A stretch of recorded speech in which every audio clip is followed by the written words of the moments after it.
किशोर नाम का एक गरीब किसान सूरजपुर गांव में अपनी पत्नी शोभा और 2 बच्चों के साथ रहता था। किशोर गांव के जमींदार चौधरी चरण सिंह की जमीन पर फसल उगाने का काम करता है, जिसके उसे पैसे मिलते थे। सुनिए जी, राशन खत्म हो गया है, शाम को आते हुए ले आना। शोभा, बारिशों के कारण फसल भी सही से उग नहीं रही, खराब हो रही है। जमींदार साहब इसीलिए पैसे नहीं दे रहे हैं, पर फिर भी मैं शाम तक कोई इंतजाम करता हूँ। जमींदार जी से मांगता हूँ कि थोड़े पैसे अगर पहले ही देते तो। किशोर खेत पर पहुंचता है। फसल काफी अच्छी उग रही थी, जिसे देख किशोर बेहद खुश हो रहा होता है कि तभी जमींदार चौधरी चरण सिंह वहां आ जाता है। क्या बात है किशोर, फसल तो बड़ी अच्छी उग रही है, बस अब इसे बाजार में बेचने का समय नजदीक ही है। जी मालिक, बस कुछ दिन और फिर ये फसल बाजार में बिकने के लिए तैयार हो जाएगी। पर मालिक, अभी कुछ दिन है फसल तैयार होने में और बाजार में बिकने में भी समय लगेगा। मेरे पिछले पैसे सब घर खर्चे में लग गए। मुझे घर के राशन के लिए थोड़े पैसे चाहिए थे। जरा सी तारीफ कर लो तुम लोगों की, तो तुम लोग तो सर पर ही चढ़ जाते हो। एक पैसा नहीं मिलेगा जब तक फसल अच्छे दामों में बिक न जाए। जमींदार फसल बेचने से पहले 1 रुपया भी किशोर को देने के लिए मना कर देता है। किशोर घर आ जाता है। अगले कुछ दिनों तक किशोर को घर में खर्चे की बड़ी परेशानी होती है। किशोर तो बस इसी उम्मीद पर था कि जमींदार की फसल बिकेगी तो उसे उसके काम के पैसे दे देगा, पर मानसून की शुरुआत में ही मूसलाधार बारिश का कहर पूरे सूरजपुर गांव पर आ गया। लगातार 1 हफ्ते तक बारिश नहीं रुकी, जिस कारण जमींदार की सारी फसल खराब हो गई। पर जमींदार तो पैसे वाला था, इस बार नहीं तो अगली बार नई फसल उगा लेगा। पर उसने फसल खराब होने का सारा गुस्सा गरीब किसान किशोर पर निकाल दिया। कौन से पैसे हैं? कोई पैसे तुझे नहीं दूंगा। देख नहीं रहा सारी फसल खराब हो गई है, मेरा भी तो पैसा लगा था। अब जब फसल नहीं तो काहे के पैसे? चल जा यहाँ से, तुझे कोई पैसा नहीं मिलेगा। बताओ जरा, एक तो यहाँ नुकसान हो गया, ऊपर से अपने पैसे मांग रहा है। चल भाग यहाँ से। पर मालिक, मैंने काम तो किया था ना, मेरी तो पूरी मेहनत लगी है।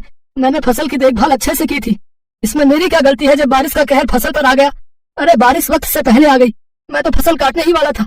मेरे साथ साथ और भी लोगों की फसल खराब हुई है। ऐसा ना करो मालिक, मेरा तो घर इसी काम से चलता है। ऐसे नहीं मानेगा, तुझे अभी अपने नौकरों से कहकर हवेली से बाहर फेंकवाता हूँ। जमींदार के आदमी किशोर को धक्के देकर हवेली से बाहर फेंक देते हैं। किशोर बहुत रोता है, उस रात वो घर भी नहीं जाता।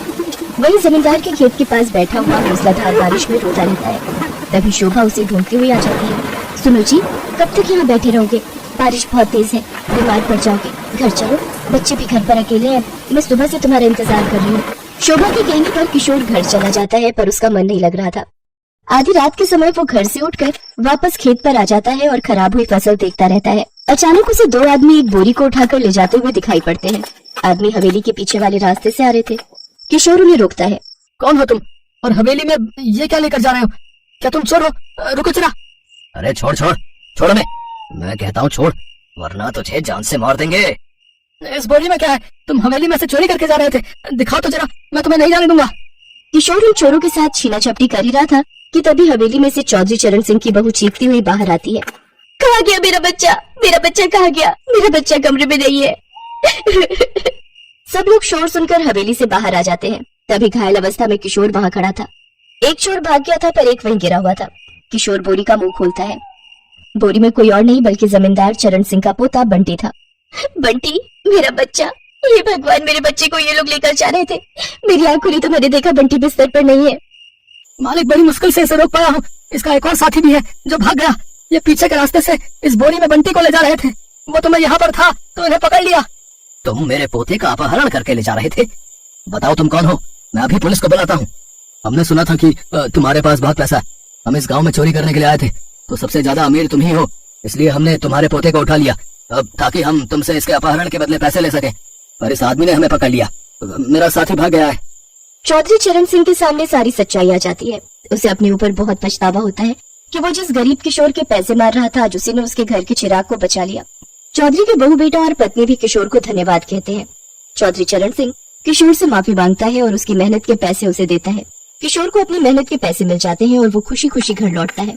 अगली फसल तैयार करने के लिए जमींदार किशोर को एडवांस में ही पैसे दे देता है। उसने एक गरीब किसान की मजबूरी को समझा और उस दिन से अपने व्यवहार को बदला।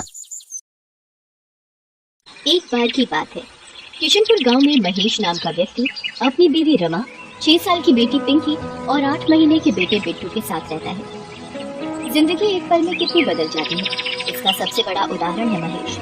वो एक केमिकल फैक्ट्री में काम करता था। एक रात फैक्ट्री में ब्लास्ट हुआ। उसे गंभीर हालत में अस्पताल में भर्ती कराया गया। जैसे ही रमा को पता लगा, वो भागी भागी अस्पताल पहुंची। काफी गंभीर हालत है आपके पति की। हम अपनी तरफ से पूरी कोशिश कर रहे हैं, आप भगवान पर पूरा भरोसा रखिए। महेश बच तो गया, लेकिन इस हादसे में उसने अपना पैर भी खोया और अपनी नौकरी भी। घर में जो भी जमा पूंजी थी वो उसके इलाज में खर्च हो गई। पिछले 3 महीनों से वो बेरोजगार है। इन 3 महीनों में उसने नई नौकरी ढूंढने की बहुत कोशिश की, लेकिन एक अपाहिज को कोई भी नौकरी नहीं देना चाहता था। अब तो बारिश का मौसम भी शुरू हो गया था। इस मौसम में उसे एक जगह से दूसरी जगह जाने में बहुत दिक्कत होती, क्योंकि सड़कें पूरी तरह पानी से भर जाती। आज भी वो परेशान अपने घर लौट रहा था। आज भी मुझे कोई काम नहीं मिला। सब लोग मुझसे ऐसे नजरें चुराते हैं जैसे कि मैं कोई भूत हूँ। अरे अपाहिज को जीने का हक नहीं है क्या? वो और उसका परिवार क्या भूखा मर जाए? महेश बार बार की असफलता से परेशान हो चुका था। उसका मकान मालिक 3 महीने का किराया वसूलने हर दूसरे दिन उसके घर आ जाता था। साथ ही घर खाली करवाने की धमकी भी देता था। कल शाम भी वो आखिरी चेतावनी देकर गया था। इधर घर में अनाज का एक भी दाना नहीं था। पिछले 2 दिन से पूरे परिवार ने कुछ भी नहीं खाया था। उसे कुछ भी समझ नहीं आ रहा था कि अब वो क्या करे। वो ये सब सोचते सोचते जा ही रहा था कि तभी जोरों की बारिश शुरू हो जाती है। मुझे उस चाय की टपरी के नीचे छिप जाना चाहिए। कहीं बारिश में तबीयत खराब हो गई तो लेने के देने पड़ जाएंगे। वो चाय की टपरी के नीचे जाकर खड़ा हो गया। चाय की टपरी वाला चाय के साथ पकौड़े भी बना रहा था। लोग चाय के साथ पकौड़े खाते हुए बारिश का मजा ले रहे थे। उसे पता था कि घर में कुछ भी खाने के लिए नहीं है। उसने अपनी जेब में हाथ डाला तो उसे बहुत 10 रुपए का पुराना नोट मिला। 10 रुपए ये है जेब में। क्या करूँ मैं? हम मियाँ बीवी तो पानी पीकर भी रह लेंगे, लेकिन अगर मैं उसके लिए पकौड़े ले जाऊंगा तो वो बहुत खुश होगी। पहले उसने बहुत सोचा, फिर उसने उन पैसों से पकौड़े खरीद लिए। थोड़ी देर बाद बारिश बंद हो गई। फिर वो पकौड़े लेकर घर पहुंचा, लेकिन घर के बाहर पहुंचते ही उसकी आंखों में आंसू आ गए। उसके बीवी बच्चे घर के बाहर खड़े थे और उसका 8 महीने का बेटा पिंटू अपनी माँ की गोद में लगातार रोए जा रहा था। पिंकी सहमी हुई अपनी माँ का आंचल पकड़कर खड़ी थी और उनका मकान मालिक उनका बचा कुचा सामान सड़क पर फेंक रहा था। उसकी बेटी ने जब उसको देखा तो वो भागते हुए महेश के पास आई और रोते हुए कहने लगी, बाबा देखो ना, अंकल ने हमें घर से बाहर निकाल दिया और वो हमारा सामान भी बाहर फेंक रहे हैं। और जो मेरी छोटी सी गुड़िया थी ना, जो आप लाए थे, अंकल ने उसे भी नाले में फेंक दिया। महेश ने अपनी बच्ची को चुप करवाया और जाकर मकान मालिक के पैरों में गिर पड़ा। ये आप क्या कर रहे हैं मालिक? इस तरह हमें बेघर मत करिए। चुप कर, पहले 3 महीने का किराया हाथ में रख, फिर बात कर। मैं जल्दी ही आपके सारे पैसे चुका दूंगा। चुप कर, पिछले 3 महीने से तुम्हारी ये बात सुन सुनकर मेरे कान पक गए। तभी मकान मालिक की नजर महेश के हाथ में कागज में लिखे पकौड़ों पर गई। उसे देखकर उसका पारा चढ़ गया। अरे रे, कितना झूठ बोलते हो तुम लोग।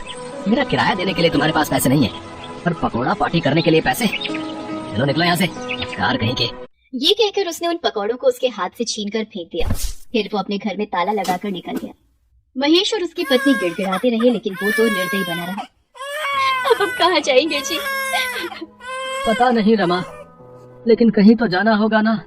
छोटा मोटा सामान अपने सिर पर उठा वो सड़क पर निकल गए और तभी एक बार फिर से जोरों की बारिश हुई। वो बारिश से बचकर कहीं छिपना चाहते थे, लेकिन कहीं दूर दूर तक कोई जगह नहीं। रमा अपने छोटे से बेटे को अपने सीने से लगाए चली जा रही थी। तभी बारिश के साथ साथ ओले भी गिरने लगे। हे भगवान, गरीबों को तकलीफ देने में आपको बहुत मजा आता है ना। बारिश तो हो ही रही थी, अब ओले भी पड़ने लगे। लेकिन तभी महेश की नजर सड़क पर पड़ी सीमेंट की पाइप पर गई। उसने सबको पाइप में छिपने के लिए कहा, लेकिन पाइप तक पहुंचने से पहले दुर्भाग्य से ओले का एक बड़ा सा टुकड़ा पिंकी के सिर पर गिर गया। उसके सिर से खून बहने लगा और वो बेचारी जोर-जोर से रोने लगी। रमा ने झट से अपनी दूध से बिस्कुट को उठाकर महेश के हाथ में दिया और अपनी साड़ी का पल्लू उठाकर पिंकी के सिर पर बांध दिया। माँ, सिर पे बहुत दुख रहा है। रो मत मेरी बच्ची, ठीक हो जाएगा। वो सभी पाइप के अंदर बैठ गए और बारिश के रुकने का इंतजार करने लगे, लेकिन बारिश रुकने का नाम ही नहीं ले रही थी। तभी उन्होंने देखा कि उनके सीमेंट वाली पाइप से कुछ दूरी पर एक बड़ी सी गाड़ी आकर रुकी। उसमें से 2 कपल बाहर निकले और बारिश में भीगने लगे। बारिश में भीगने का अपना अलग ही मजा है ना काजल। सच में अखिल, बारिश में भीगना और उसके बाद गर्मा गर्म पकौड़े खाना जन्नत सा मजा देता है। काश ये बारिश पूरी रात होती रहे तो मजा आ जाए। एक और महेश का परिवार बारिश के रुकने का इंतजार कर रहा था और दूसरी ओर कोई पूरी रात बारिश चाह रहा था। कितनी असमानता है ना भगवान की बनाई इस दुनिया में। महेश और उसकी बीवी यही सोच रहे थे, साथ ही बारिश के रुकने का इंतजार भी कर रहे थे। लेकिन बारिश नहीं रुकी और वो और भी तेज होती गई। सड़कों पर पानी भरने लगा और लगातार 2 दिन से हो रही बारिश के कारण बाढ़ वाली स्थिति पैदा होने लगी। उन लोगों की सीमेंट वाली पाइप में भी पानी आ गया। पानी उनके सीने तक पहुंच चुका था। रमा, हमें बच्चों को लेकर कहीं ऊंचे स्थान पर जाना होगा, नहीं तो हम सब डूब जाएंगे। तभी महेश ने पिंकी को अपने कंधों पर बिठाया और किसी सुरक्षित जगह की तलाश में आगे की ओर जाने लगा। तभी पानी का एक तेज बहाव आया और महेश का नियंत्रण बिगड़ गया और वो गिर पड़ा। पिंकी भी गिर पड़ी और वो पानी के तेज बहाव की चपेट में आ गई और पानी में डूबने लगी। पापा, पापा बचाओ मुझे, मैं डूब रही हूँ पापा, पापा।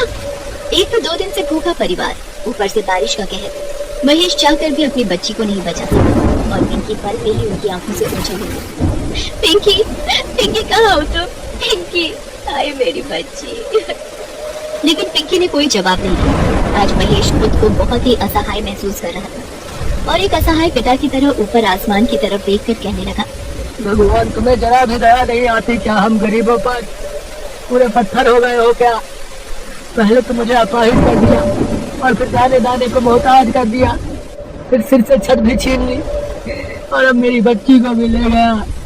कान खोल कर सुन ले, तू मेरे लिए भगवान नहीं, पत्थर है पत्थर। वे उस बाढ़ से किसी तरह बचने की कोशिश कर रहे थे, लेकिन उनके पैर जवाब दे चुके थे। भूखा शरीर अपनी ताकत खो चुका था। उनके पैर लड़खड़ा रहे थे और वो भी इस बाढ़ की चपेट में आकर डूबने लगे। हालांकि तब भी उन्होंने हाथ पैर मारे, लेकिन धूप ने उन्हें कमजोर बना दिया। दोनों एक दूसरे को पुकार तो रहे थे, लेकिन पानी के बहाव में वे पुकार अनसुनी हो रही थी। रमा, रमा, बिट्टू। लेकिन शायद मौत अभी उनके हाथ की रेखाओं में नहीं थी। तभी तो वो पानी में गिरकर बेहोश हो गए थे और बहे जा रहे थे। तभी बाढ़ राहत कार्य वालों की नजर उन पर पड़ी और वे उन्हें अपनी नाव में बचाकर राहत शिविर ले आए। इस बारिश में हम तीनों तो बच गए रमा, लेकिन इसने हमसे हमारी पिंकी को छीन लिया, हमसे छीन लिया रमा। वे दोनों एक दूसरे को पकड़कर रो रहे थे कि तभी एक नन्ही सी बच्ची, जिसके हाथों में बिस्किट और ब्रेड का पैकेट था, वो पैकेट उसको राहत शिविर वालों ने दिया था, उनके पास आई और पीछे से आकर बोलने लगी, बाबा, बाबा, क्यों रो रहे हैं आप लोगों को भी भूख लगी है ना? ये लीजिए ब्रेड खाइए, अंकल ने मुझे दी थी, मैं आप लोगों का ही इंतजार कर रही थी। वो आवाज पिंकी की थी। पिंकी को देखकर महेश और रमा फूट फूट कर रोने लगे। पिंकी को भी राहत कार्य वाले बचाकर शिविर में ले आए थे। अपनी बच्ची को जिंदा देखकर वो लोग ऊपर वाले को देखकर उसका शुक्रिया अदा करने लगे। पूरे 1 महीना वो लोग राहत शिविर में रहे। उसके बाद सरकार ने उन्हें कुछ पैसे मुआवजे के तौर पर दिए, जिससे वो नई जिंदगी की शुरुआत कर सके। आज महेश एक चाय पकौड़े की दुकान चलाता है। उसकी जिंदगी अब पहले से बेहतर हो गई है। बारिश ने परीक्षा तो ली उसकी, लेकिन उसी बारिश ने उसे फिर से अपने पैरों पर खड़े होने का मौका भी दे दिया।